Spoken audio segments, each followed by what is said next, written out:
This podcast is part of the Big Heads Media Podcast Network. Go to bigheadsmedia.com for more great podcasts. You know who I can do without? You know who I can do without? I can do without the people in the video store. Which ones? All of them.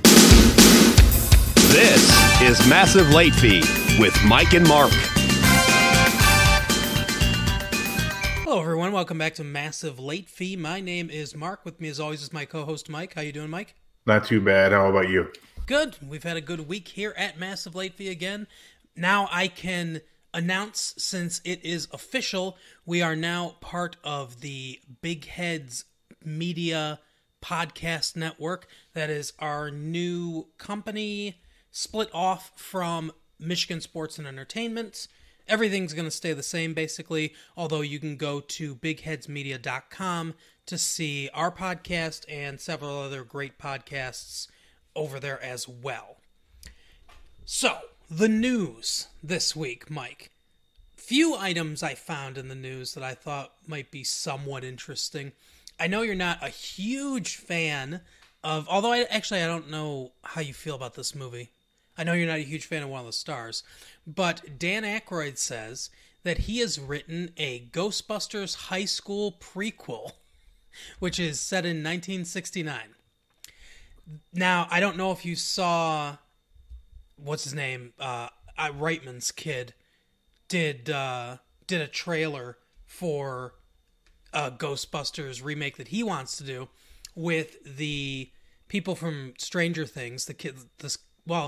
I think some of the kids from Stranger Things are going to be in it. I don't know exactly if they've cast everything yet, but it seems to be now they did a remake of the Ghostbusters, and everyone wants to do a remake of the Ghostbusters. But Dan Aykroyd says he has the script written. It's set when they're all in high school in 1969, and no one else is attached to it, basically. I don't think anybody would want to see that movie. First of all, I don't understand why he wrote it, one. Well, I think he has a habit of writing Ghostbusters scripts, because he wrote a sequel called Ghostbusters Go to Hell or something like that, which I don't know if that became the second Ghostbusters. I'm not a huge Ghostbusters fan. I'm not a big fan of many of the actors involved. I like Ernie Hudson. Not a fan of Dan Aykroyd or Bill Murray. Yeah. It's funny because the original, I can't even imagine what this script looks like, because Dan Aykroyd did a movie, I'm sure you've never seen it, called I Love Trouble, that starred... With Jamie Lee Curtis, right? No, it was... I thought she was in that. Demi Moore. Huh, okay, yeah, I don't know, I thought Jamie Lee Curtis was in it. Maybe it's called something. No, I think it is called I Love Trouble. But I think I know what you're talking about with Jamie Lee Curtis. It's a Mom and Dad Save the Universe, I think is what that is. Yeah. This one is a just crazy, insane, weird movie. And apparently the original script for Ghostbusters that Dan Aykroyd handed in was like 4 or 5 hours long and just stuffed with tons of weird things, just jumbled ideas, and Ivan Reitman and who else? Harold Ramis had to basically whittle it down and craft it into an actual filmable script. So I can't even imagine what this script looks like, but I'm sure it's insane. Where's Dan Aykroyd been up to? The last movie I saw him in was Grosse Point Blank. Yeah, I think he's just been making vodka. He's got that Crystal Head vodka. Yeah, I think he believes in like aliens and stuff too. I don't know. Does. He's a character, and he's got web toes too, so watch out. Yeah, he does. You heard it here first. He did an interview one time where he was saying, my kids asked me if I believed in ghosts and everything, and I had to be honest with them and say, yeah, I do. I believe in ghosts. I believe all this stuff is real. Huh. Yeah, I don't know. I mean, I think the only people who think a Ghostbusters movie is a good idea are like filmmakers who grew up watching the Ghostbusters movie. Like, it's like, oh man, everyone will like this. I mean, it's not like a really huge franchise, you know? Yeah. It's not like people are like begging every year, like, oh God, are they going to make another Ghostbusters movie? If you like the film, which I know you really don't, but if you like the movie... It's all right. I mean, I don't hate it. It's just like, it's not the greatest thing I've ever seen.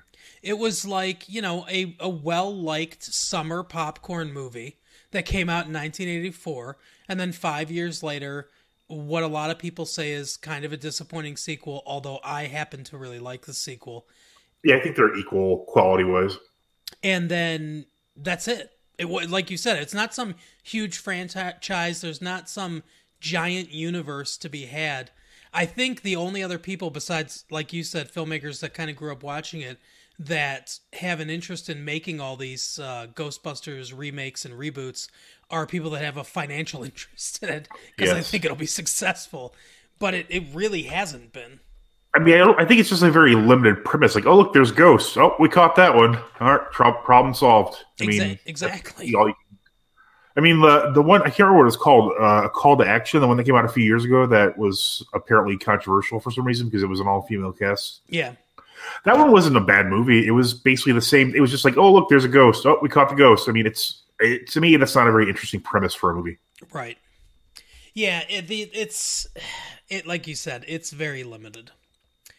But speaking of bad ideas and limited ideas, I feel that they only did the Call to Action one because they were just like recycling through all the old ideas and expired properties they could, make more profit off of, and that just happened to come to the top of the pile. Yep, I agree.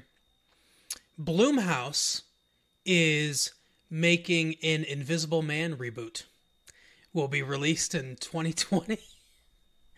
Is this part of the series that Tom Cruise started in The Mummy, or was that Universal? Yeah, I think that was Universal. This is completely different. That's weird because I would think Universal, they clearly have held on to the rights for a Invisible Man movie for 50, 60 years because, everyone, wow, an Invisible Man, that's crazy. I mean, come on. That's kind of my point, is that the Universal movie monsters franchise failed miserably. They wanted to make a cinematic universe out of all the movie monsters. And but all those monsters are lame. I mean, none of them are terrifying in any way. Oh no, the creatures in the Black Lagoon. Exactly. Oh look, we have lights that can light up the water. We'll just shoot it with our spear gun.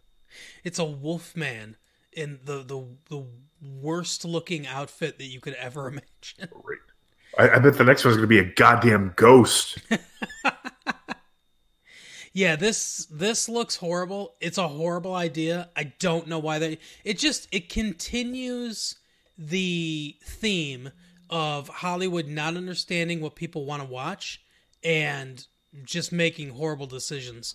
I really don't understand it. I mean, is it just it's more obviously going to be profitable and they don't have to pay like a writer really to, get the rights to something? I mean, there's plenty of great books out there. I mean, I have an entire bookshelf just crammed with them, and none of them are movies. I mean, you could, I mean, just adapting something might be what you do from now on instead of, I mean, obviously there's good original screenwriters like John August and those kind of people, but I mean, I don't understand it. It doesn't make any sense to me. I mean, aside from the cheap, quick dollar, I just don't get it.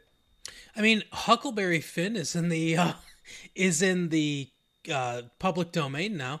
Why don't you just make another movie about that, and you could reverse the races. Jim, but that would make a lot of sense when Jim gets called the word he gets called. Jim could be a white guy. He could be one of those. It could be a world where the white people were slaves or something. I don't know. You could do something. I would write that up real quick and fire it off to Hollywood. You probably have a contract in there somewhere. Yeah, no kidding. The last bit of news that I have today sort of ties in with movies that are coming out. John Wick Chapter 4. So, spoiler alerts. He doesn't die in Chapter 3. Oh, they've already... I should probably listen because this is interesting to me. Yeah, John Wick Chapter 4 gets a May 2021 release date. So... Oh, wow. I wonder if they already filmed it. I imagine that they probably... I think they probably did. They probably filmed it simultaneously with... Oh, that's only 2 years. I forgot what year it was for a second there. Probably. But yeah, so there's no plot details that have been released yet, obviously. Have you seen the John Wick movies? But oh man, this weekend, I think it was probably because John Wick 3 came out. Mm-hmm. They were playing a John Wick 1 followed by John Wick 2 on a continuous loop on the Paramount channel. I don't even know what that used to be. Oh, it was great. I probably watched about 4 or 5 hours worth of John Wick. That's awesome. Yeah. I really enjoyed it. The second one is actually better than I remembered it being. So I'll have to watch that one, straight ahead because I was doing other things too. But they're great action movies. I love them. I told my wife, I like that there's not a romantic plot in the movies because that often ruins action movies for me. I mean, it's just like obviously it's just purely happy with what it is. It's just pure action. Yep. And one of the things I like about the John Wick movies, and I haven't seen the third one yet. I want to see that soon. Yeah, I haven't either. I'd like to though. But one of the things I like about the John Wick movies is that the directors clearly know how to shoot action. That's one of the things that, and I think I'm sure I've talked about this before. And obviously, Keanu Reeves is willing to learn fight choreography, or already knows a good deal of fight choreography from his other movies, because the fight choreography and the way that the movies are shot, you can tell that they put in a lot of work into it, and it really shows on screen. Yeah, I mean, he's clearly an experienced, action movie veteran by this point. But I mean, it's what I like about them is that at least the ones I've seen so far, everything looks pretty plausible. Mm-hmm. I mean, the idea that he's such a great shot that he can just shoot people in the head every single time is a little far fetched. But I mean, it's not like he's like one thing I didn't like about the Kingsman Part 2 is like they kind of had stretched like the laws of physics a bit in the first one, but the second one was just completely ridiculous. Like I mean, it just made no sense for the most part, and I don't care for that one much at all. Yeah, the second Kingsman movie I think is pretty bad. I'm not a fan. Yeah, I mean, there's some fun parts, but it's just like, okay, this is just kind of like on the verge of being campy at this point. I mean, the first one was a really I think a sleeper action movie. I saw like the preview and it didn't look interesting to me at all. It looked really dumb from the preview. Mm-hmm. But when I actually watched it, I mean, it's there's a couple of really good car chases. There's obviously like a lot of nice action sequences and entry. It's a surprisingly good movie. Yeah, I liked the first one a lot too. The second one just was a disappointment to me. This one fucking sucks.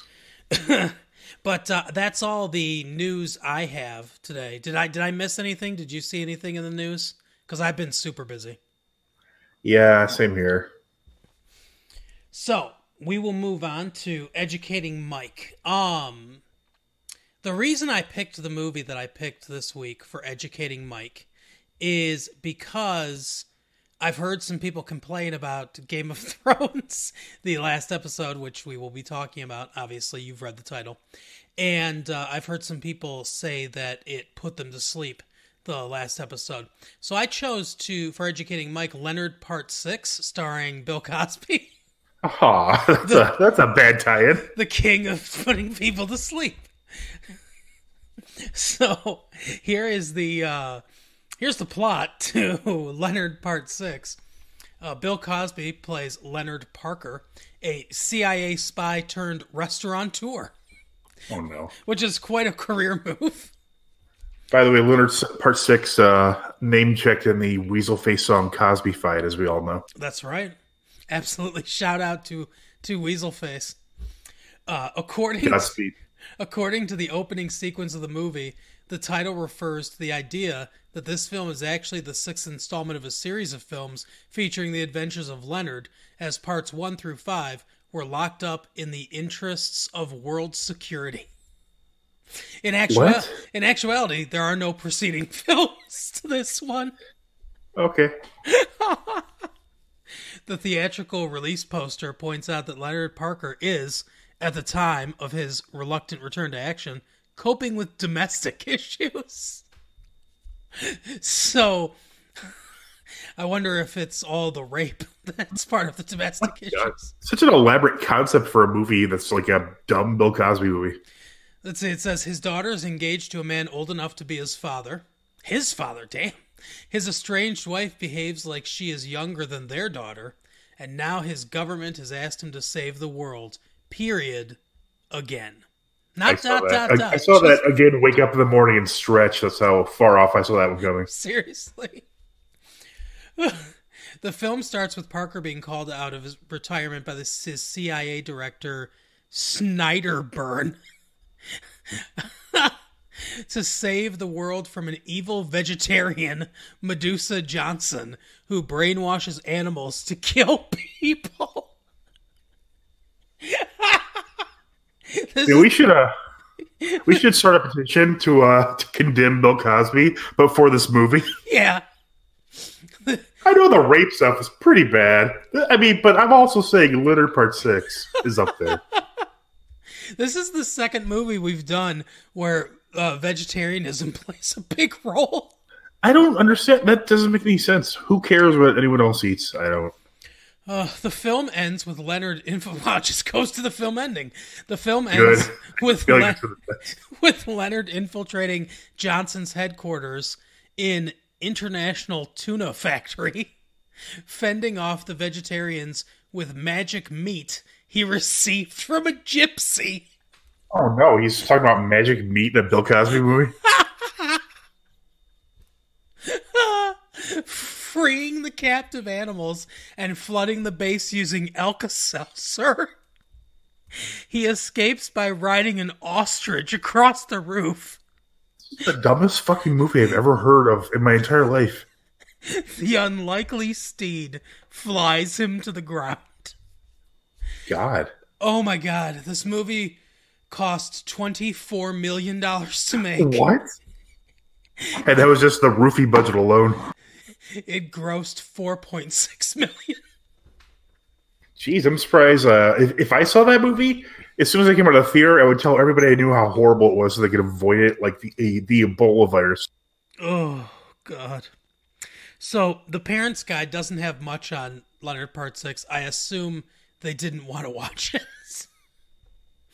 But its certification is PG in Canada, and I'm assuming the United States, because I don't see the United States on here.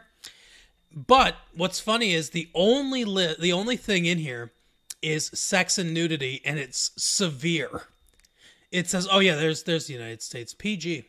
A woman strips naked on stage. She then takes a bow, but we only see her back. So does that mean that we only see her back the entire time? And is that severe? I guess. I mean, maybe for a PG movie. I wonder what year this movie came out in, though. 1987. Yeah, maybe. I think they actually had. Obviously, they're using PG, which came out after like the. Wait, it was no PG-13 is what I'm thinking of. That came out after like Gremlins and that kind of stuff. So right. Yeah, I don't know who would. Whatever. I mean, I don't care about this movie at all. It sounds terrible. Here's some of the user reviews for the movie. Saw them make the film. Not fun. Watched the film. Not good. The film was made nearby where I live in 1986. Many residents had to put up with the trailers on the street and generators running into all hours of the evening. We did, however, get to see Cosby shoot a scene, so that was fun. Here's another one. Made me never want to eat Jell-O again. Wow, let's hit it where it hurts. Betrayal and redemption. Oh, no. This one just says, merciful God in heaven above. Bill Cosby must have lost some kind of bet with Satan to end up making the film as mind-meltingly dreadful as Leonard Part 6. I'm still hoping for this is the worst thing he ever did. Oh, God. Let's see. What a dud. Worse than worse. Well, okay, that's what I meant. Why did Cosby make this? This one's from September of 2008. So I think this is also this should be good. Before his rapes. Well, it was after the rapes, but before they were common. True. Although, I've heard about... Have we discussed the Cosby thing on the show before? I don't remember. I don't think so, no. I had heard about that many, many years ago that he had drugged women and, had sex with them. And I'm not, like, a comedy insider by any stretch of the imagination. Wow, really? I didn't hear about it until Hannibal Buress started talking about it. Oh, no, I heard about it, in the late 90s, early 2000s. I can't remember where, but someone had mentioned it. And, it was, multiple things, I had heard about, I don't know if it was, just something I was listening to or what. Wow. Yeah, it's crazy. And when it's like the Bryan Singer, oh, look at this guy. He has all these young boys over at his pool parties. And then years later, it's what? He might have had some weird, inappropriate relationship. Yeah, that one I'd heard about for a while. just like the Louis C.K. one and Yeah. some of the other ones too. Yeah, even now, I don't think the Bryan Singer thing is really well known. I mean, it's just like a really weird, like, I mean, he's whatever. I mean, if someone's of consensual age, that's one thing. Yeah. But I mean, it's like supposedly they're like 15, 16, and I shouldn't say this, but I think with men it is kind of different because I think it's hard to take advantage of a man sexually. True. I think you're like, I mean, right. especially if you're of the same orientation and you have, I mean, in your teens, your appetites are like, I mean, it's just like, I doubt and it's not like, Bryan Singer's, I mean, maybe social pressures or like financial pressures, I guess, could, kind of, persuade them. But I mean, it doesn't seem like people were being forced at gunpoint to go to this, obviously like grooming kind of like older and younger men type parties.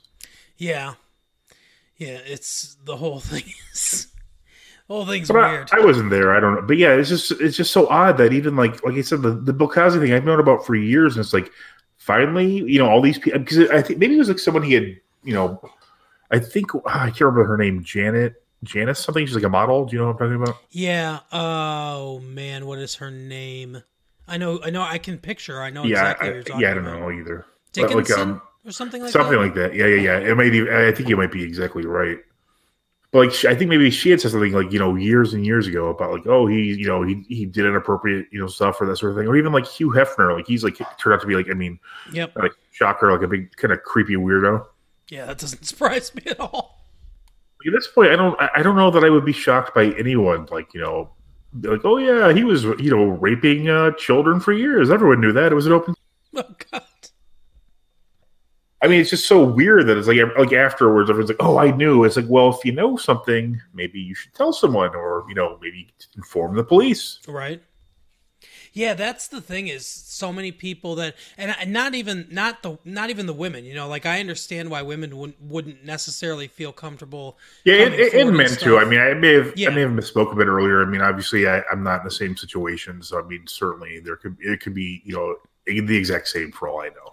But like people who weren't sexually assaulted and weren't involved in the sexual assault that found out about it later, there are so many of them that didn't come forward, and that one is the one that kind of boggles my mind a little bit, because if you've been sexually assaulted, I mean, there's all sorts of emotions that go along with that. Oh, sure. So I understand. And trauma, PTSD, all that. Yeah, so I understand why a lot of those people don't come forward, but the people that, found out about it secondhand or firsthand or later that didn't come forward, that one kind of, I'm like, why wouldn't you tell somebody? Yeah, it's like among like stand-up comedians, it took them like maybe like 5 years to out Carlos Mencia as a joke thief. Right. So like 30 years to say, oh, by the way, this Cosby guy, I guess he's not supposed to be doing this. Right. And there was like all sorts of just bizarre behavior stories about him in general. Like supposedly, like when he was he did a show at like a casino or something in that hotel, and like he insisted that everybody watch him eat his food, like not eat with him, but just sit there and watch him eat. And then again, this is like secondhand information. It's like a comedian, mentioned this. And then they said he had to be tucked into bed every night by a casino employee. Oh my God. Like he's just like using his like just like some weird like control power type trip he's on. Maybe it was like when in those werewolf movies when the guy knows he's going to turn into a werewolf.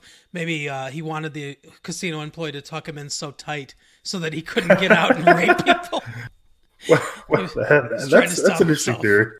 The last one I have as far as reviews go just says, "What was the cause thinking?" That's the one from 2018. I love how it sounds so hurt. Yeah. What was the cause? Like he's so familiar with him that he calls him the cause. Like you imagine it's like a woman like talking to her husband, like, well, I'm gonna watch some of the cause before I go to bed. It's like, her whole world is like, around him. Yeah. Or saying, hey, I'm gonna watch Uncle Buck again before I go to bed. And we know what happens when you do that. Oh, wow, that is educating Mike for the week. We will move on to keeping current. So, Mike, this is where I'll let everyone know, since I didn't, tell everyone what the show was about or what Educating Mike was about at the top of the show. If you don't know, just catch up, I guess. I'm not good at filling you in on things. But Keeping Current is where we plumb the depths of the internet for the hottest gossip that we don't understand, and we try to figure out what it means. Where are we going today, Mike? Sorry, this is kind of hilarious, actually. Okay. So I was, we like to explore. We like to go, everywhere with our gossip. We've gone to Gossip. We've gone to the Sun. I think it was like the UK's hottest, and we still don't know what's going on in there. Right. So earlier today, I'm like, let's go see what our friends in the North are. You and I are in Michigan. We're close to Canada. Let's see what the Canadians are saying about their gossip. Okay. So I go to this website. I Google, what's the hottest Canadian gossip website? It's this website called ZachTaylor.ca. Okay. But the link is actually to an article talking about how this it's something like Cheater and some website from Las Vegas bought them, and like the name Cheaters in there, some whatever. So I'm like, okay, and then I'm looking, and they're like, and then like it's like this whole like public relations, like, oh yeah, we can't wait to expand the brand. I'm thinking to myself, like, you're a fucking blog. You're not going to exist in like 5 years, right? So I type in the URL. It's Zach Taylor, I think .ca, and I look at the article. I'm like, what the hell is this article even talking about? It's like, it's all about like people from the Jersey Shore to begin with, and then wow, and then it's like this guy Spencer. It's like, oh, check out Spencer Pratt's new song. KFC might use it, and so I'm like, okay, and I click the link, and it's a dead link, and I look and I see it's from 2011. So basically, what I said would happen happened within like 2 months. Like, it just ceased to exist in 2 months. Oh, poor ZachTaylor.ca. They're shit out of luck. I don't know. So that was a whirlwind there. But today we're going to go to, as we know, one of my favorite websites, Yahoo.com. Apparently, they have an entertainment section. Oh, okay. If it's anything like their regular section, it's just going to be complete shit and garbage. So let's see what's happening. All right, what's going on in Yahoo Gossip? Yahoo Entertainment, which I guess used to be called Yahoo OMG, but it's not anymore. Oh. Whatever. Good for them for changing that. Yeah, I know. So, okay, the first article, ripped from today's headlines, Felicity Huffman's TV son defends her after a guilty plea in college admission scandal. I love her with all my heart. Her TV son? What? Felicity Huffman. So, what show was she on? Was she on Desperate Housewives? I don't know. That's like a name I only know. Like I know that she's married to William H. Macy. Yeah. But beyond that, I don't really know who she is. I couldn't tell you. I always think it's the girl from the show Felicity, but I think that's a different person. Yeah, that's Carrie Russell. Yes. So Felicity Huffman, let's see. I think she was on Desperate Housewives. I have no idea who played her son, and I'm guessing I'm not gonna know who it is. But yeah, that's at least one that I remember, that I kind of understand, because I know who Felicity Huffman is. I'm aware of the scandal of getting their kids into college. I love how his defense is, I love her and everything like that. It's like, okay, that doesn't mean she didn't do it. I'm sure she loved her kids and that's why she did it too, but it's still not something that you do. Yes, she was in Desperate Housewives, created by Mark Cherry. Let's see if I can find out who played her son. This is gonna be too. I'm just gonna pick a name at random. Adam Dofer. Egret. Yeah, Adam Egret. Let's see. The first thing on his IMDb is jerking guys off underneath the bridge. That's weird. That's also the second thing.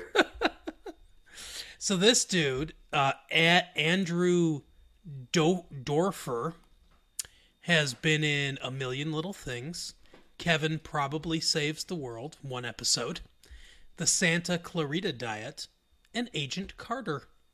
Oh, I used to watch Agent Carter, actually. I think if it's the... Nope, different TV show. No, it is the same TV show. Yeah, I used to watch that. That's, Are you sure? Yeah, what's her name? Haley Atwell stars in it. Anyway, so, yeah. That's... At least I understand that one. So, yeah, some person is upset that their coworker is being punished for breaking the law, I guess, is what that is. Yeah, that's hot. That's hot news. I used to work at I used to work at UPS years and years ago, and I had a coworker who I won't name. He was kind of like kind of like a doofus. He would like kind of like wander around and like just like go take shits for like an hour and like just do whatever the fuck you want. Yeah. And so like one day he just wasn't there. He just stopped showing up to work one day, and I guess apparently what happened was he was beating his wife. Oh God. I don't feel bad for him though. No. Oh my God. Beating his wife. I wonder if this is kind of connected to our conversation earlier. I wonder if like there is like some like since there's such a like a weird way to get a job as like an actor or a producer or director that you're just so worried about like offending somebody who might have some weird connection that you don't know about that you just don't want to speak up. Maybe. I mean, that's possible. They felt that they would jeopardize their career. I mean, there's still people who work with Roman Polanski, Ugh, yeah, I know. They gave him a fucking standing ovation at the Oscars years ago when he won that Oscar. Yeah, Johnny Depp, when he's not beating his wife himself, is the huge fan of Roman Polanski. Yeah, good for him. Go buy another scarf. No kidding. Our next huge story is Apple MacBook Pro 13.3 inches. Oh, that's an ad, actually.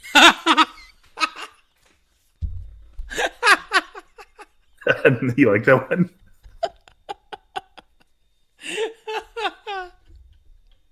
I was wondering where you were going with Nice. that. Yeah, Our next huge story. a lot of ads on the Yahoo. Yes, there are. Brad Pitt and Leo DiCaprio, familiar enough to call him Leo, Apparently. were starstruck by Luke Perry on Once Upon a Time in Hollywood. Set is what I assume, but it cuts off after Once Upon a Time. Okay, well, I know all those names. Yeah, I know all those people. We were talking about Once Upon a Time in Hollywood earlier, and like you said, it's coming out soon. I think so, yeah. And as we discussed, I don't know. I haven't really. I'm a Quentin Tarantino fan, but I still haven't seen The Hateful Eight. So I'm not like a diehard fan. I heard at one point he was attached to like a Star Trek movie. I wouldn't go see that movie. I don't care if Samuel Jackson was the fucking captain of the ship. I'm still not seeing that. Right. If he did a Star Trek movie, it would be so weird. Yeah, he wrote some of the. Yeah, it really would be weird because he's obviously like concerned with style, whereas like Star Trek is concerned with like lasers and aliens and like friendship. I don't really understand. I don't care. That's their tagline: lasers and aliens and friendship. I think there's like whales in one of the episodes, or like a TV or a movie or something. Yeah, there's whales in one of them. That's part of the friendship. I always thought Star Trek was just dumb. Look, we're going to travel around and be friends. The Star Trek Care Bear crossover episode was the best one. I mean, why not just send probes out? You could send drones at this point. I mean, come on. You got the future wrong, Gene Hackman. And by Gene Hackman, I mean, what's the guy? Gene Rod? Oh, this show's off the rails. Sorry, the chance of me saying another name other than Hackman after Gene is very low. That's true. Yeah, the great Gene Hackman, brother of Gene Roddenberry. They created it together. Yeah, because they're from a different country, so their last name is first. Correct. Oh my god. Yeah. From Hackville is where they're from. Gene Roddenberry. In my defense, I doubt Gene Hackman's very much of a prognosticator of the future either. That's true. I mean, he writes books now. He writes novels. He retired from acting and he writes novels now. I think thrillers. Good for him. So, yeah, he's probably not predicting. It's not science fiction, so he's probably not trying to predict the future. Is he just sitting around looking angry and confused all the time? I imagine he's got to be. Oh, maybe he's well, he I don't yeah, I'm not gonna even say it. I'm not even gonna say that joke because it's an accusation of something that I'm sure he's not guilty of, so I'm not gonna say it. We've already committed libel several times, or I'm sorry, slander. My apologies. If you're reading the transcript, though, which you don't have, it's libel. Yeah, that's right. Oh, no, I was just going to say maybe he's sitting around beating his wife. Him and Sean Connery together. Well, to be fair, Sean Connery's only an advocate of a good slap. That's true. Not a bad one, because that would be harmful. Right. Just a correcting slap. I almost did, as educating Mike today, I almost did The League of Extraordinary Gentlemen.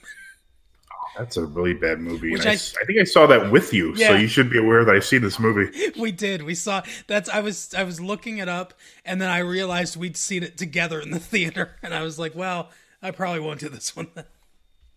Yeah, that one was pretty bad too. Oh man! Our next big story: Jeff Daniels says if Trump is reelected, it will be the quote end of democracy. Okay. I don't know about you, but that's terrifying. The end of democracy. I don't want that to happen. Yeah, here's the thing. Because if anyone's good at predicting a future tragedy, it's star of Dumb and Dumber 2, Jeff Daniels. Right. Jeff Daniels is from Michigan. For anyone that doesn't know, he's from. Yeah, I do like him personally. Yeah. And you said the movie. I was thinking about this movie the other day, Escanaba in the Moonlight. Yeah. You said you saw that and you liked it, right? I believe you saw it with your dad, if I'm not mistaken. Yeah, I saw it in the theater with my dad a long time ago. And actually, we were in the UP when we saw it. Oh, that's funny. Is Jeff Daniels from the UP, though? I thought... I don't really know where he's from. I know Dave Coulier is from, like, St. Clair Shore.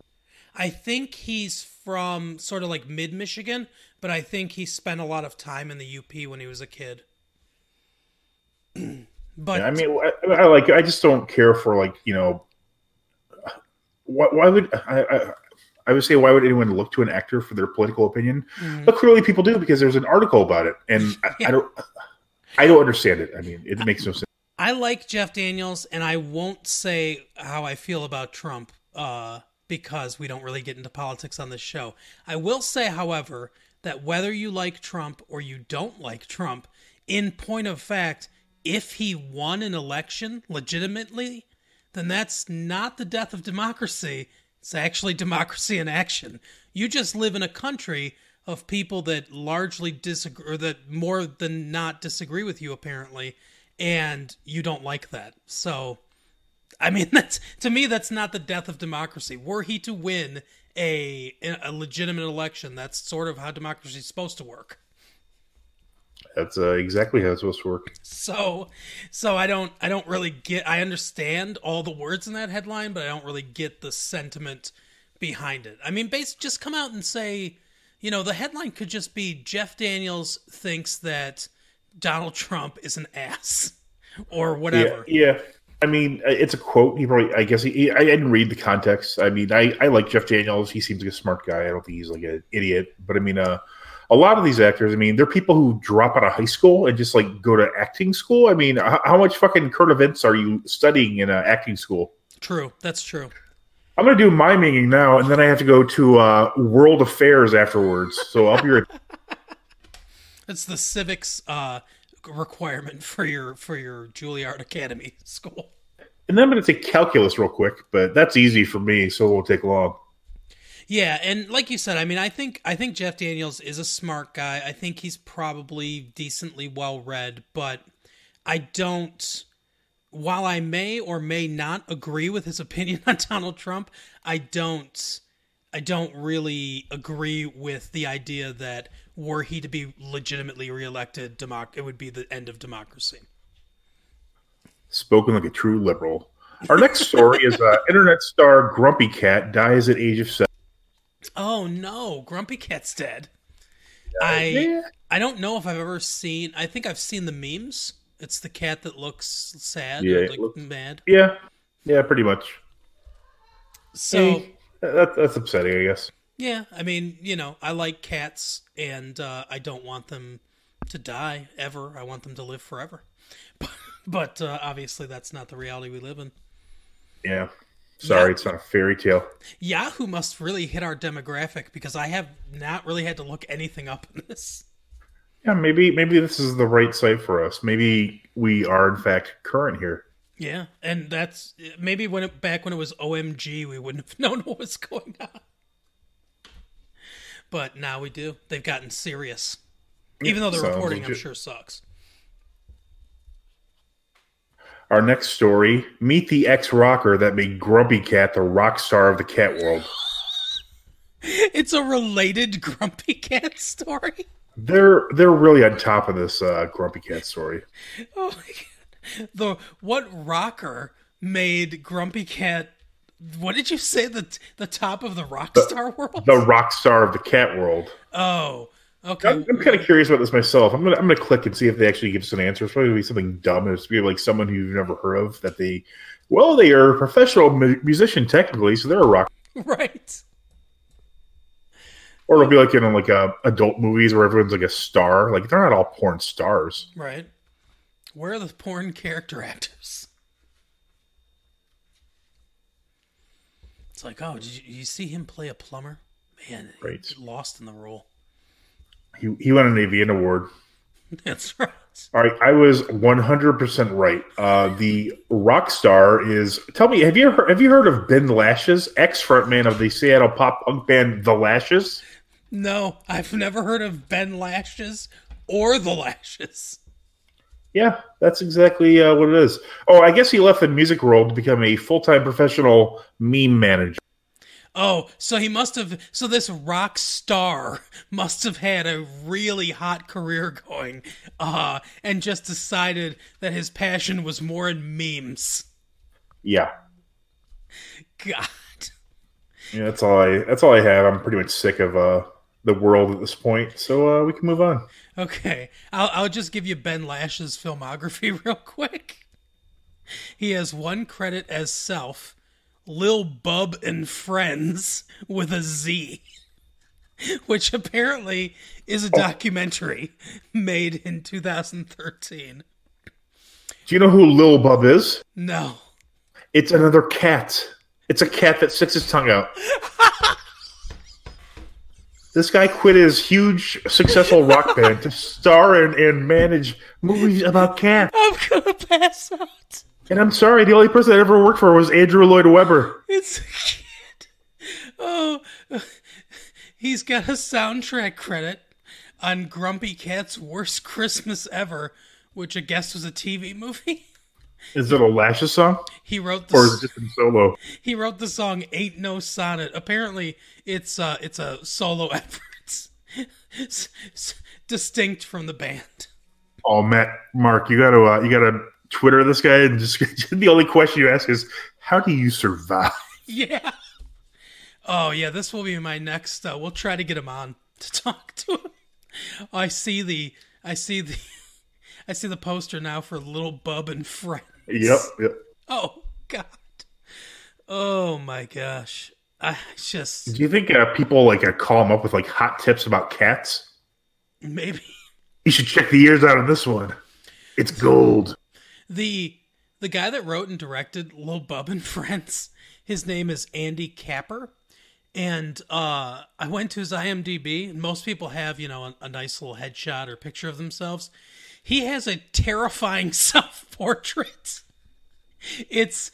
Of course he does. What do you expect? It's a picture of the portrait, on the easel, and it's his face in somewhat detail with a giant red smile and no nose. It's one of the most disturbing things I've ever seen in my life. You just know he's balls deep in Little Bub at that moment too. Oh, Again, continue our earlier theme. Just kidding. right. No slander intended here. No, we're not. We're certainly not insinuating that Andy Capper commits bestiality. While getting his portrait done. Oh God, with that giant red smile. Seriously, it looks like a serial killer drew a picture of another serial killer. It's just serial killers all the way down from here. Oh my god. Okay. So, the main topic of today is, speaking of serial killers, is Game of Thrones. The final episode of the epic TV show from HBO. Oh, before we do this. Oh my god! Almost I just looked at the Andy Capper picture. Seriously? You're not wrong!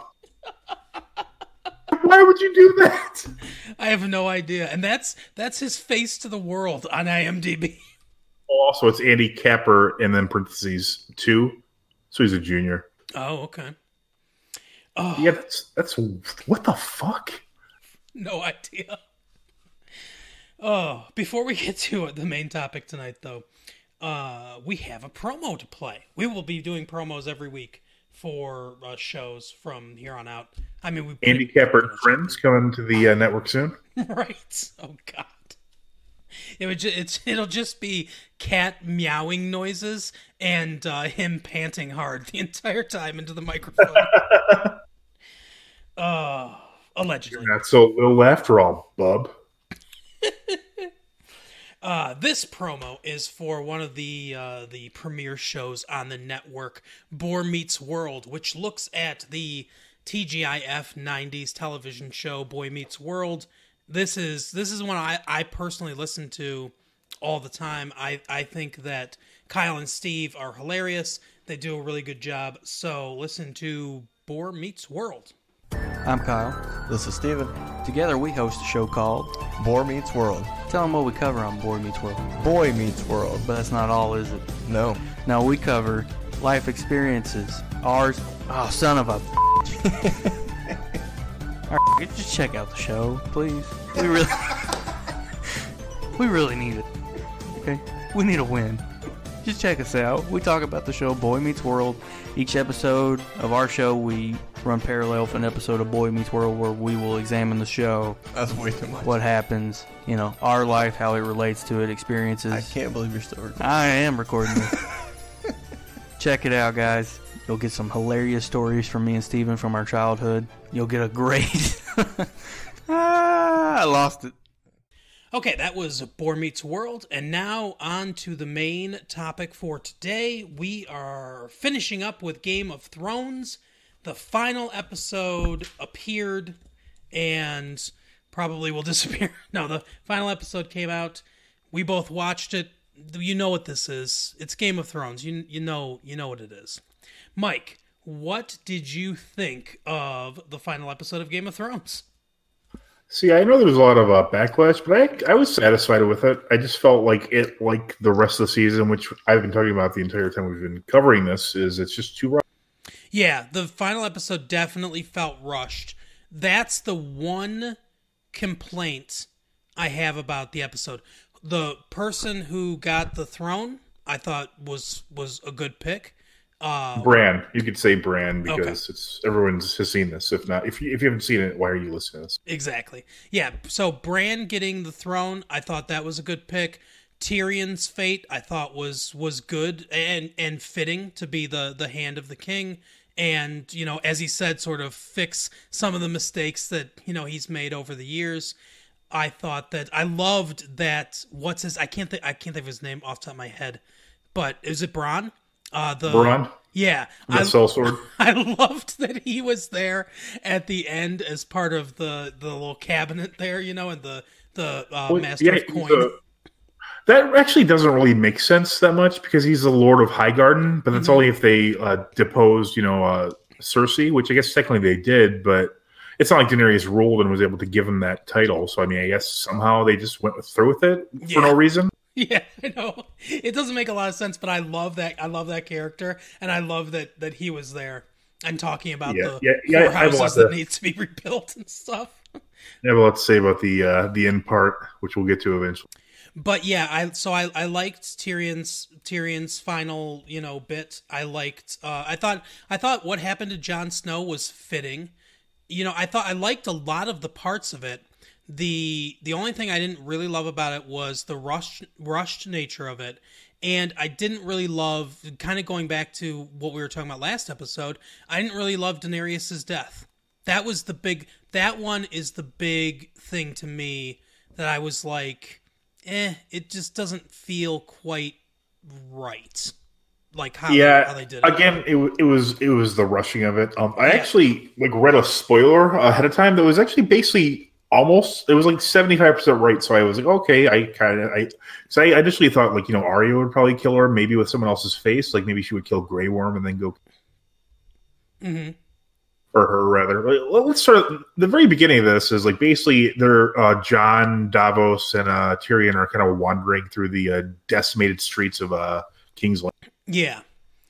Yeah, they're wandering around through there, and they're kind of seeing the aftermath of, the battle and everything, and what's, they kind of see it. Like, it's very, one thing that I liked about the beginning of this is they clearly establish, without, hitting you over the head with it or flat out telling you, that none of this is over, that none of this is going to be good, that things are going way bad, even after all the decimation, because they've got some prisoners there, and apparently Daenerys has ordered for them to be killed, so they're lining them up, and they're about to slash their throats, and Jon tries to stop them, but obviously that doesn't work, and they have to go see Daenerys, is what that one dude says. What's his name again? Grey Worm? Yeah. Yeah. Yeah, because as we're walking through, you can tell Tyrion, combined with last episode, he's already obviously aware that he made a huge mistake. Mm-hmm. Like he should have, gotten rid of Daenerys or, strongly backed Jon Snow before they even got to King's Landing, because he's already fully aware that, this should not have happened. Davos really kind of holds his cards closer to the chest. You can't tell exactly what he's feeling. He's smart enough not to tip his hand, I guess, to continue on the card playing metaphor. Right. But Jon's still, and I think they do a really bad job at this. Like, Jon is still very much in love with Daenerys, which there's no love between them. They have sex, but I mean, aside from that, you don't see them as a loving, lovely couple. It's I don't know if it's bad writing or bad acting. I mean, I don't think Kit Harington's an amazing actor, and I don't really think what's her name, Emily Watson? No, that's not it. Yeah, what is her name? She was in one of those Star Wars movies, and I didn't think she was that good in that either. Yeah, but I mean, I don't think she's a great actor. But I mean, it's not great dialogue. I mean, there's really nothing. It's just it's almost like, okay, we put these two characters in the same scene. They have sex, so obviously they're both madly. I think again, I apologize. I don't remember her name. Emily something. Clark. She doesn't Amelia Clark. That's Amelia Clark. That's it. Yep. I would say she actually does a much better, like Daenerys, especially when Jon goes into the okay, I'm sorry, I'm getting out of order again. So they go to speak to Daenerys. Daenerys has this huge speech, and there's a really awesome shot of Drogon flying up behind her, so you see her look like she has dragon wings for a moment. Yeah, that's a great shot. Yeah, that, and Jon kind of sees it, and obviously Tyrion's already on board. She has this rousing speech, and in the speech she immediately says we have to go liberate everyone, including people in Winterfell. Which, what? That doesn't make any sense. There's no slaves in Winterfell, so obviously she's just saying she needs to go kill all the the royalty or noblemen of all these places. That's basically her ruler has extended from actual slavers to just someone ruling over somebody else aside from herself. Yep. So that kind of tips us Jon's Winterfell. That's obviously where his family's from. And then Jon kind of stands there, and Tyrion waits for her to stop speaking. She basically tells him that he's going to be executed, and the guards seize Tyrion. Yep. He throws the medal as the hand. He in pure badassness he takes the pen that represents him as the hand of the queen and just fucking chucks it down the stairs. Yeah, he's definitely resigned to his fate. He knows he'll probably be killed for this, and he does not care because, I mean, this is just antithetical to everything that he believes. Yeah, for sure. He definitely takes advantage of the monarchy and their structure, but he's not necessarily at heart a pure monarch, or definitely not a murderous ruler like Daenerys has shown. Mm-hmm. And this is a weird, because there were a lot of people saying, a lot of the actors were saying, oh, you need to watch first season. There's a ton of parallels between the first season and this episode. For example, Arya's kind of watching, up on the stage. It's not the exact same spot where her father was executed, but she's kind of looking and she sees, Daenerys up there. And I like that she's standing like 2 feet away from one of the Unsullied. And he just doesn't, notice her at all or something. I don't know. Yeah. And this is another ridiculous part is she just like appears like basically backstage where Jon is. And I mean, she just, how fast is she? I mean, that doesn't make any sense. See, I know. Some of the movement in this episode kind of confused me. Like when Jon goes to see Daenerys and talk to her, Grey Worm is there, but he had just talked to Grey Worm. And they walked past him, so I have no idea how he got there so fast. Yeah, that also I don't get. But yeah, so Arya's, they're like, oh, sorry, Tyrion's going to die. And then Jon's, actually, doesn't Jon goes to visit Tyrion in the prison? Because in Grey Worm's like there, and they're like basically, I can't remember how Jon gets him to leave, but. And so Jon, and then Tyrion's just like, you've basically tried to talk him into it. He's like, you've got to, take her out before she can, kill every, person on the entire continent. Yeah. And, Jon's like, oh, I love her, which, okay, do you, Jon? Because you don't really ever show it anyway. Yeah, Jon tries to rationalize a little bit and everything, and he says at one point, oh, the war's over or whatever, and Tyrion, being one of the smartest characters on the show, and one that can be very direct and blunt, just says, did that speech sound like someone who's done fighting? Yeah, Jon is an idiot because how could he not have heard her? I mean. Mm-hmm. I guess it was in Valyrian for the most part, but I mean, she spoke some of it in the common tongue, so it's like Jon is just. And so Jon's like, nope, sorry, I can't do it. And then eventually Tyrion, like again being the most one of the most intelligent characters, if not the most on the show, goes, "What about your sisters? I mean, do you think they're going to bend the knee?" And I think that's ultimately what tips it over in the balance of him wanting to go kill Daenerys instead of pardon me, let her continue her like spree or whatever. Yep. So then he goes to go see Daenerys, and this is all at the beginning of the episode, by the way, for those who haven't seen it, which, again, doesn't make sense. So if you haven't seen it, just delete this. We don't care for you to be in our...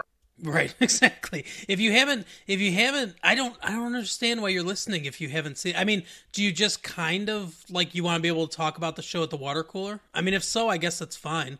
But we're spoiling the entire thing, so. We have a water cooler at my work, and I have never once had a conversation around it. Yeah, I don't think people really do that anymore. I'm gonna try it tomorrow, though. I'm gonna wait till someone's getting water. I'm gonna rush over there and be like, "Hey, how's What'd you think of Game of Thrones? Nice. But yeah, so then he goes in, and then Drogon is hidden under the snow for some reason. I don't know. What's interesting is my friend Matt and I both thought it was ash at first. Like in the previews, it looked like it was ash, but then it was clearly snow at a certain point. It was just kind of weird because at first I'm like, oh my god, look at all that ash just blowing out everywhere. And it's like, oh wait, it's suddenly snowing again. Yeah, is that how dragons sleep? Is he like a dog burying himself? You would think I guess it doesn't make any sense. It's just like, aha, there's a dragon here. Then Drogon kind of look, and there's like a weird like connection between the riders and their dragons, it seems like. So Drogon kind of knows something up, but he ultimately, I don't know if it's because he's a Targaryen or because he knows them, he lets Jon. Right. And then Jon goes in and talks to Daenerys, and like Daenerys does a much better job of conveying that she, loves Jon because she's known him for almost a month. Right. Exactly. But they are like in their early 20s, so I guess that makes a lot of sense in that respect. Yeah. But yeah, so they're like, oh, blah, blah, blah. They're talking, and then like Jon's like, gives her a deep kiss, and in the middle of it, he just stabs her like in the heart. Yeah. Or maybe it's something, which is weird because this, again, I think that just pisses me off about the show. The whole Azor like prophecy thing, they touch on it a couple times. In the books, it's a huge thing. But it never comes to a conclusion. Is it important to the story? I have no idea. I mean, I'll have to wait for the books, which is what George R. R. Martin basically said when interviewed about the finale. Mm-hmm. It's just like, why even bring that up in the just like with the whole prophecy about Cersei being killed by a younger brother? I mean, I guess technically Jaime's weight killed her. Is that? But I mean, it just makes no sense.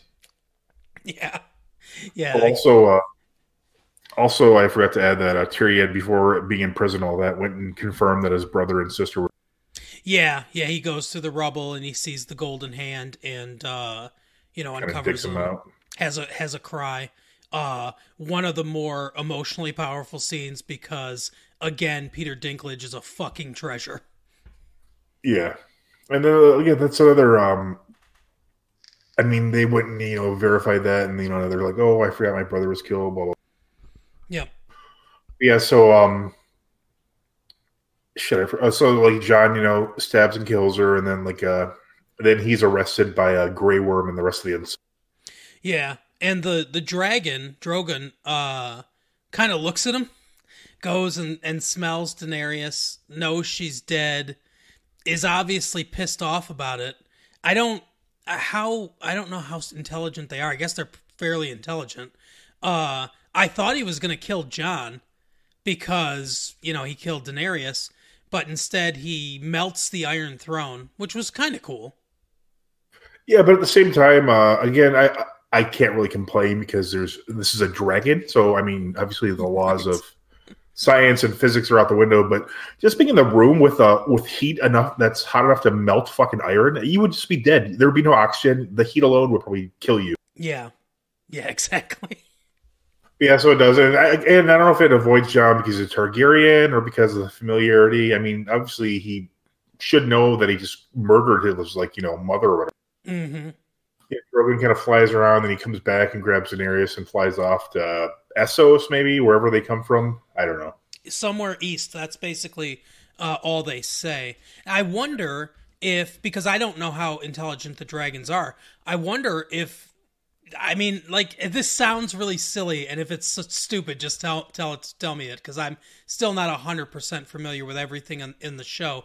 But, I wondered, watching this, did the dragon kind of know? Like, did the dragon sort of know, yeah, she needed to be killed because that shit she made me do with all those people was fucked up? Yeah, I don't think they're that intelligent. I really don't get. They never really imply at any point that they're anything stronger than like a dog's kind of intelligence. If you're getting at that level, all right. And there seems to be like a weird psychic bond between the two. Gotcha. I do like the idea of that, even the dragon be like, well, that was kind of messed up. I'm pissed because it was my mom, but I know you had to, John. So I'm just gonna melt this throne. Yeah, and then mentally he's like, down with the monarchy as he melts it. Yeah, he's pulling an Alex Stewart, that dragon. It's another shout out to our friend who probably doesn't listen to this. No, well, I tag him a lot of times in Facebook, and I think he's a Game of Thrones fan, so maybe he does. Yeah, well, shout out if you do. Yeah, again, this is another great parallel. This is a really good one between the first season. Because if you recall, and this is a very important part of the whole story, is at one point when King Robert died, I think it was his brother Ridley who came up to Ned Stark and said, like, hey, you need to fucking go into their chambers and take them hostage at this point. You really need to get control of the situation, because if you don't, it'll spiral out of control, because these Lannisters are fucking crazy. Right. And so Ned Stark, being the loyal and honorable man, did not do that, which resulted in him ultimately being executed for, I don't know, trying treason, I guess, something. Yeah. But in this, Jon does the opposite. He actually does what Ned really should have done. I mean, Ned wasn't really going to kill Joffrey, but he was just going to hold them hostage, for long enough that would have really stabilized the region and kind of counterbalance the power structure between the Lannisters and the rest of the Seven Kingdoms. Mm-hmm.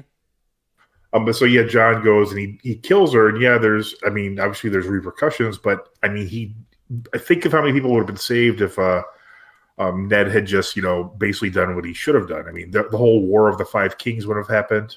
Yeah. I mean, there would have been a unified front against the White Walkers. They probably would have come down as far as they had, Yeah. I mean, the Lannisters were just shit. I mean, they're just shit rulers. I mean, at least Cersei, at the very least, is just like insane or dumb or a combination of both. And she's certainly cruel. I mean, she multiple times cuts off her own, whatever to spite or whatever. I forget the saying. Yeah, nose to spite her face. Yep. Right. Yeah. And so, I mean, with Jon, and he goes to jail for it. And Grey Worm's obviously pissed because Grey Worm basically is like a guy with a huge army and nowhere to go or fight with it. Exactly. Yeah, so Jon gets arrested. Then we go. It's months later, apparently, because I think I read somewhere it said 2 weeks later. I don't know how they determine that, but it's sometimes it takes 2 weeks to travel. Sometimes it takes 1 day to travel between the North and the Kings. Yeah, but definitely time has passed, and all the noble people have gathered, and Tyrion gets brought. They've assembled their crew. Yeah, and Tyrion gets like in Breaking 2 with Turbo and whatever that other guy's name was. Ozone. Yeah, there you go. We talked about that on an episode. Go listen to it. But never go back and listen to like the first 3 episodes because the audio is so bad. I haven't listened to any episode ever, so I couldn't tell you. Except for what my wife listens to. Don't go back to the first 3. It's embarrassing. But although the content's pretty good, but the quality's not great. It's much better now. Anyway, so they bring Tyrion. Grey Worm brings Tyrion before them, and they're like, "Hey, you're supposed to bring Jon Snow too," and he's like, "No, I'm not doing that." It's like what if he had said, "You had said, hey, come on," like he was an idiot. Like, "Hey, grab Jon Snow, dick." But so they're there to decide the fate of Jon Snow and Tyrion and what's going to happen. And Tyrion speaks up and says, it's not for you to decide what happens to Jon Snow. And, Grey Worm tells him to shut up, basically, that he's talked enough. And Tyrion agrees that, yeah, he has, but it's still not for them to decide. It's for the king to decide. And, they're all like, well, we don't have a king. And he says, you're the most powerful people in the world. Pick one. So they almost invent democracy. Yeah, I felt that I really was almost cringeworthy at like when Samuel Tarly, who many people were wondering what he's doing there. Well, he's in the books especially, but in the show too. His father is Randall Tarly. He's really a powerful lord. Mm-hmm. So, which is weird because it's just John not in the Night's Watch anymore, or I'm sorry, Sam not in the Night's Watch anymore. That really doesn't make any sense because you're not supposed to ever leave the Night's Watch. Mm-hmm. But again, there's no king, so who's going to enforce it? Right. So, anyways, he's and he's like, "Oh, let's have the people elect." And he was like, everyone. I just thought it was like a kind of corny joke. It was obviously like a ha ha, like a isn't this funny? Just for the sake of being a reference, which I don't really care for. Yeah, I agree. Like that was the one. That was like there was some moments of levity in a a pretty heavy episode that this was, but that was one of the ones where I just sort of cringed to, and I was like, "Oh, okay." However, one of the funniest moments, and possibly the entire series, comes up shortly after that. Mm-hmm. Yeah, so they're kind of saying, okay, I guess we could elect so and so, and then they're kind of like, they're kind of sitting there, like, because it's an interesting assortment of people there. There's, like I said, Sam's there, the Starks are there, obviously. Not John, because as we mentioned, he's in jail. Right. A few people I don't really know who they are, which I think is kind of makes sense because most of the people in the show are dead. Yeah.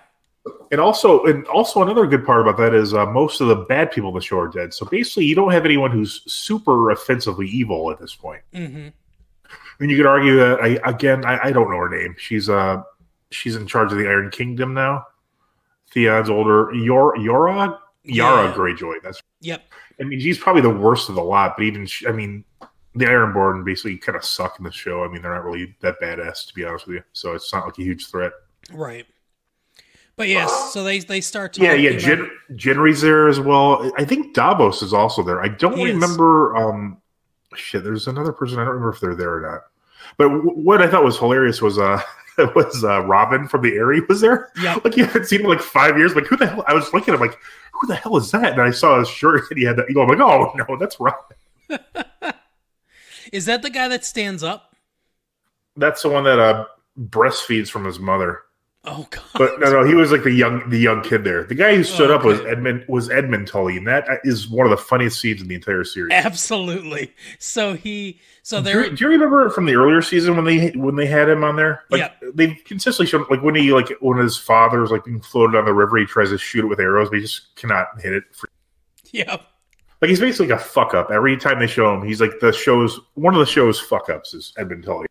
So he stands up because they're all looking around, like, who would we pick to be the king? And he stands up and starts trying to deliver this speech about, how he's a veteran of wars, but he's, learned statescraft and stuff like that. And I think he's been a prisoner of war. It's just basically his experience. And Sansa right? She just goes, Yeah. Sit down.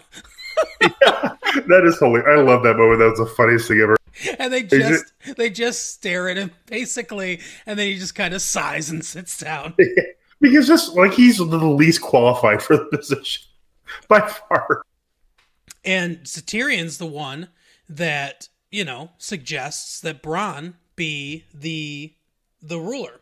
And he says, I know you don't want it, but you are qualified basically, and they make the argument that he can't have kids, and he says good, because royal kids, they get us in a lot of trouble. So every time someone dies, we'll elect a new one. No more kings by birth. We'll just elect a new ruler every time one of them dies, which does seem like it's sort of a compromise between, it's a step in the right direction for sure. Yeah.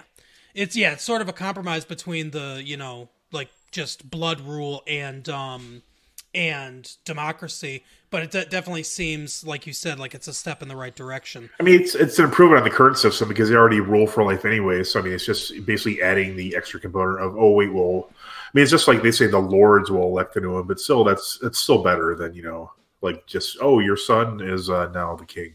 Yeah, and I like that. I like that compromise. It makes sense for the characters. It makes sense for, the world that they live in. It also makes sense that they wouldn't just let, the common folk vote. Although, like you said, I don't really love that joke. But it pales in comparison to the other joke, like you said, with them telling him to sit down, because it comes right after that joke. But yeah, it makes sense in every aspect of why they would choose this, and it's in the time period not time period, but in the climate that they're living in, which is sort of they live like our past was. It makes sense of doing that. So yeah, go ahead. I'm sorry. Yeah, so Bronn agrees that he'll be the king, and then they cut to this, and then this is another great scene. But I felt it was almost like too comedic. Mm-hmm. They cut to the meeting room where they have the the council meetings. So Tyrion, of course, gets there early, like he did previously when he was the hand. And he kind of slightly tilts all the chairs so that people will be kind of naturally inclined to listen to him. Yep. Which is perfect, because that's a perfect Tyrion thing. And so again, they assembled their crew, and it's a a nice fun surprise. Each person is like a joy to see. It's like Bronn shows up; he's the master of coin, which is hilarious. Yeah. But Bronn, he's one of my favorite characters. I think we should probably at the end of this we'll talk about our favorite characters and episodes and such if you want. Sure. Yeah, Bronn is always a favorite. He's the master of coin. Davos shows up. He's the master of ships, which makes perfect sense because he's the greatest smuggler in the realm. So, who would be a better master to prevent smuggling than, the best smuggler? Mm-hmm. Sam shows up. He's the maester, which that doesn't make any sense to me. You have to trade for a long time to be a maester, but he's just suddenly a maester. I don't know. Yeah, I don't get it, but there he is.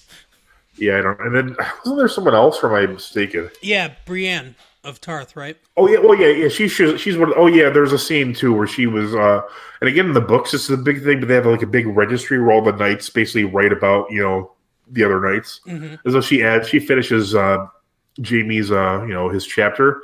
It was kind of quick, so I didn't see what all she wrote. But honestly, I don't care that much, so I'm not even going to bother going out of my way to find out what it was. Right. I just wasn't really that invested in either of the characters. So I'd say there's a lot of characters I don't like, but there's not a bad actor on the show. Everybody is very good. Yeah, I agree. But yeah, she did that as well. It's funny. Real quick, Davos has another like quick kind of funny line when in that previous scene where they're voting and they all vote Bronn for the king. And so they go to Davos, and Davos says, "I'm not sure I get a vote, but I vote aye." Yeah, I'm not sure who Davos would be really representing, to be honest with you. Right. He wasn't a lord; he was always just the Onion Knight. And then they gave, again, this doesn't make sense. Gendry's there, but he's like, assuming he's in charge of Dragonstone, but that was something that Cersei. So they just, Cersei said so, and even though she was insane and murdered, countless people, we have to go by what she said. Right. I don't know why they wouldn't just, just say, you know what, Davos, you're in charge of Dragonstone. You're the best qualified person for it. Yep. And then after that, it ends. Arya is going west to see what's out west. Sansa. Oh yeah, Sansa actually made like a last minute power move where she cut off the north from the rest of the realm. Yeah. And so she's like the sole ruler of the north. Yeah, she wants it to be independent like it used to be, and no one really has a problem with that. Yeah, no one really cares at this point because who wants to rebuild the fucking wall? Right.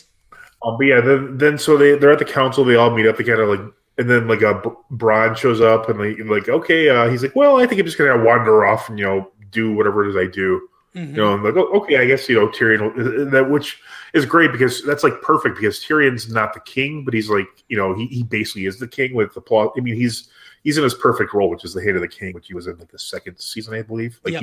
He's a master of that position. Yep, I agree. He's and he's for all intents and purposes, he's ruling. He's the ruler because Bran does not care. Right, exactly. But yeah, and Bran can be there to make, certain decisions and stuff like that. But like you said, but Tyrion has most of the power. He's going to listen to Tyrion most of the time. And definitely the day-to-day operations are well under Tyrion's thumb. Yep. And again, there's not a person. I mean, his biggest opponent on the council at this point is probably Bronn, but they were friends a long time ago. And now that Cersei's out of the picture, I'm sure they could be friends again. Yeah. I mean, they bonded over that whorehouse thing.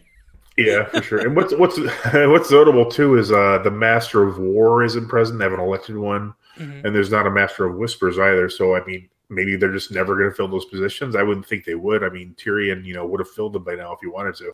Yeah, that was sort of they sort of mention it that they have to find people to do that.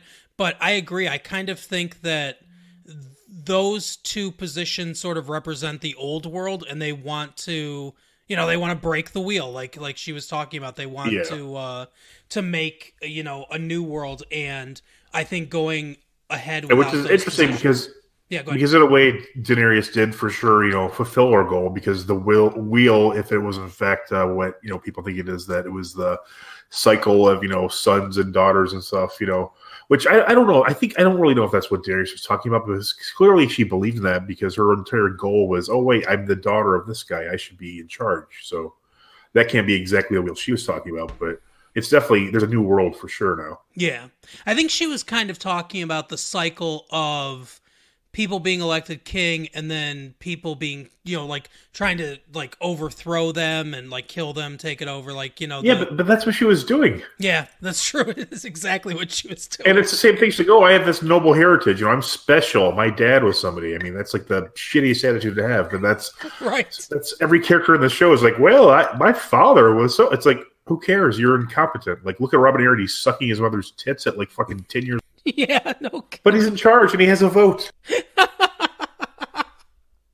That's my issue in reality. Too many people have the right to vote.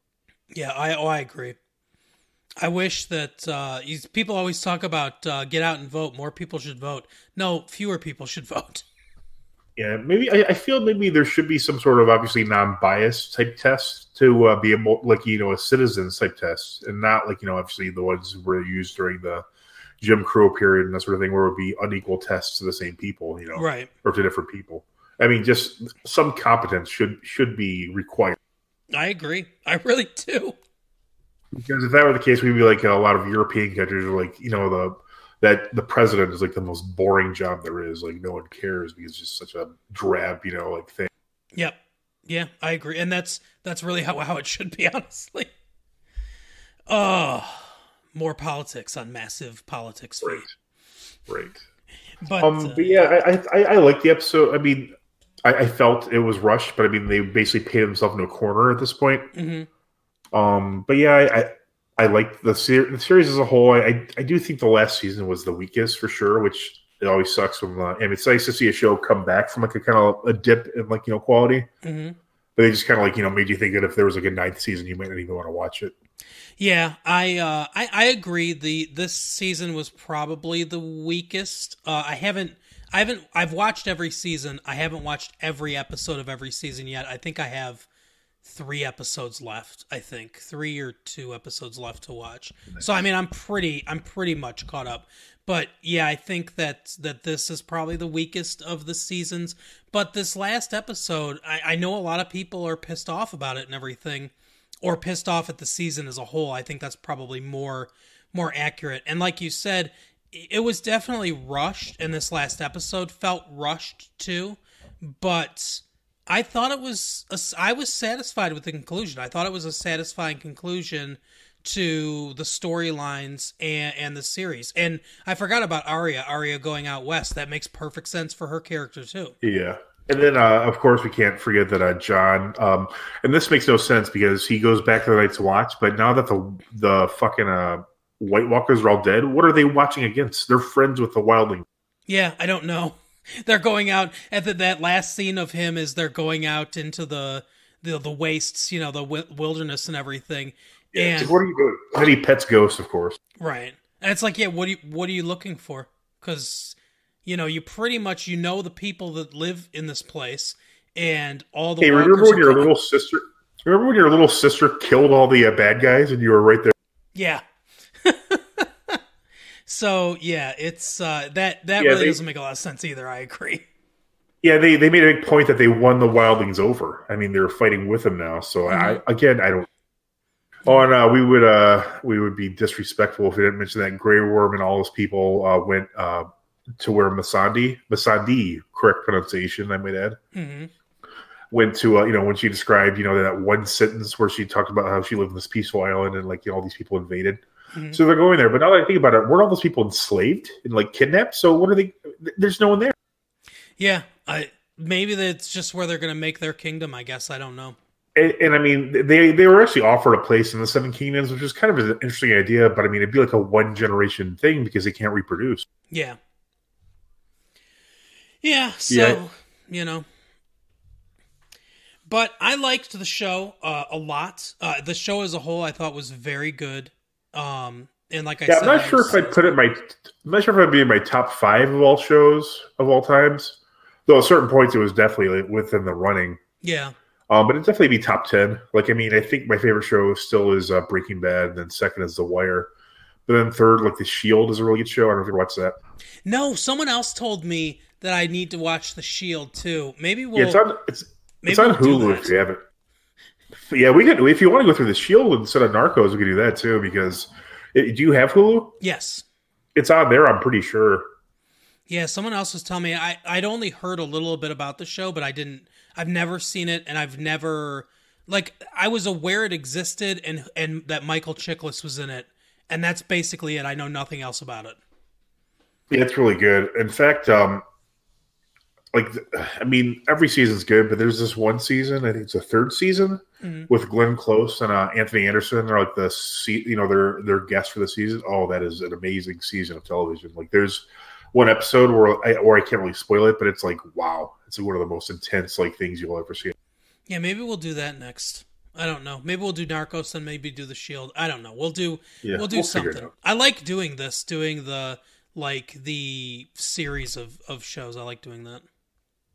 Yeah, it makes sense to me, I think. Because people can always, because people are still just watching Breaking Bad for the first time, Mm-hmm. Yeah, but yeah. Eventually maybe we'll get to Breaking Bad. You've watched that, right? Oh, yeah. Yeah. And when Better Call Saul comes back, we can do that week by week. Yeah. Have you seen The Wire? No, I need to see that one too. That's an amazing show. Yeah, it's a really good show too. So yeah, what's your favorite episode of the whole series, do you think? Oh, wow. That is a tough one. Let me give you my favorite characters and then I'll think about my favorite episode. But I like Bronn a lot. Just as his attitude is the best. He can be funny and he can be threatening, but in that kind of charming, threatening way, Yeah, I like how he's always honest. His character is never lying. He's never in fighting he might be a little tricky and that sort of thing, but he's never he's not deceptive. He's not like the rest of the characters. He's brutally honest compared to most of the. Yep, absolutely. So he's definitely one of my favorite characters. I like Davos a lot, and I like Tyrion obviously a lot. He's definitely one of my favorite characters, and I really liked Jaime a lot too. Lannister. He's the one Lannister that I kind of really like. I liked. He had maybe the most developed, or one of the most developed story arcs or character arcs of any of the characters on the show, and I liked watching that. I liked watching his evolution and everything, and like we talked about, I didn't love his death scene, but I kind of got character wise why he would go back to Cersei. But I just didn't like the way that all kind of ended. But he was definitely one of my favorite characters. What about you? What are your favorite characters? I really like Littlefinger a lot. Like I liked, he's an interesting character, and he was, even though I didn't like the voice that was in sometimes, I really liked the actor. He did a really good job of playing him. Mm-hmm. Ned Stark was a really good character too. I mean, even though he was only there for a season. Yeah. Sean Bean, he was good too. Yeah, I mean, Tyrion's an obvious. I mean, he's on a completely different level than the rest. I would even say, the character and the actor are just like amazing for Tyrion. Mm-hmm. But Davos has been my favorite for a long time now, probably like 5 seasons or so. I like him. He's pragmatic. He's fun. He's he's interesting. He's smart. For a second when Tyrion was talking about the best person for the throne, I thought he was going to say Davos, and I was so happy, but it was not. Yeah. Okay, so let's see. Favorite episodes. One of my favorite episodes was I think it was just called Hard Home. I think that's what it's called, right? Oh yeah, is that the one where they go to the north? Yeah. And there's Yep. Yeah, that's the one where they go to the north, and I'm trying to think, it's the Wilding settlement that they go to. And Tormund's there, and it's just like fucking chaos and terror. It's one of the, like you said before, the show does horror really well, and this is kind of like a blend of the action that the show can do and like the horror that it can do. So I liked that episode a lot. That's one of the ones that really made an impression on me. Obviously, that Battle of the Bastards episode was really good. Yeah, that's my favorite episode. I watched it. I watched just like the final scene. I mean, the whole episode, I couldn't tell you how good it is, but the battle scene in that is amazing. And I just love when he goes and just beats the shit out of Ramsay Bolton. It's just like, and then Sansa just lets his dog. Oh, I love that episode. It's easily my favorite. There's one in season 2 that's really good too. I'm trying to think of the name of it. It's towards the end of season 2. As I must mention constantly, I'm a reader of the books as well. So all like the big moments weren't really like a shock for me. Like the Red Wedding or the the wedding with Joffrey where he chokes to death, or even where the mountain crushes the Red Viper's skull. I mean, I can only imagine how amazing it would be if I didn't know they were coming up. And like from my wife's reaction, who didn't read the books, I'm just like it was just priceless sometimes. Like when Joffrey dies, she's like just like so shocked and confused. It's just. Mm-hmm. I mean, there were definitely. I mean, I think if I hadn't read the books, I would have enjoyed the series a bit more. Yeah, Blackwater. That's what it's called. Oh, Blackwater. No. Oh, yeah. Hard Home is. Blackwater is a really good episode. I like that one. Yeah, that one's really good too. And that's Tyrion kind of takes center stage in that one against Stannis, and that's a really impressive episode too. From a technical standpoint, all these episodes are fantastic. Yeah, there's a lot of great direction, as we mentioned, great acting pretty much all across the board. There's moments, like I say, Jon and Daenerys' like relationship doesn't seem very real to me, other than like obviously the physical contact. And right. I don't know, because they're related, that is good for them because they're Targaryens. You're right.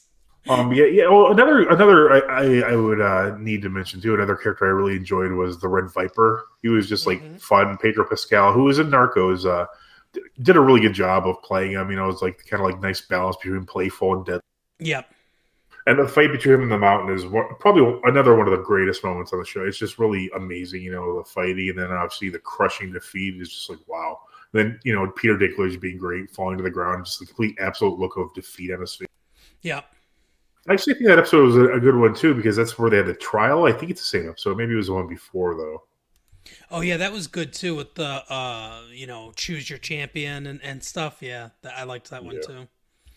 Oh, so that was Game of Thrones, and this is our episode for the day. So, as always, you can find us anywhere you can find things. Come and talk to us on Twitter. At Retro Late Fee is out there if you guys want to talk about Retro Late Fee with us as well. At Massive Late Fee on Twitter, Massive Late Fee Facebook, MySpace, Instagram too. We have an Instagram. I do stuff sometimes on it, not all the time because I don't really know how Instagram works. But we're at all those places, and you can email the show if you want at Massive Late Fee or at massivelatefee@gmail.com. And we will see you next week. Talk to you later. Bye. See you next time.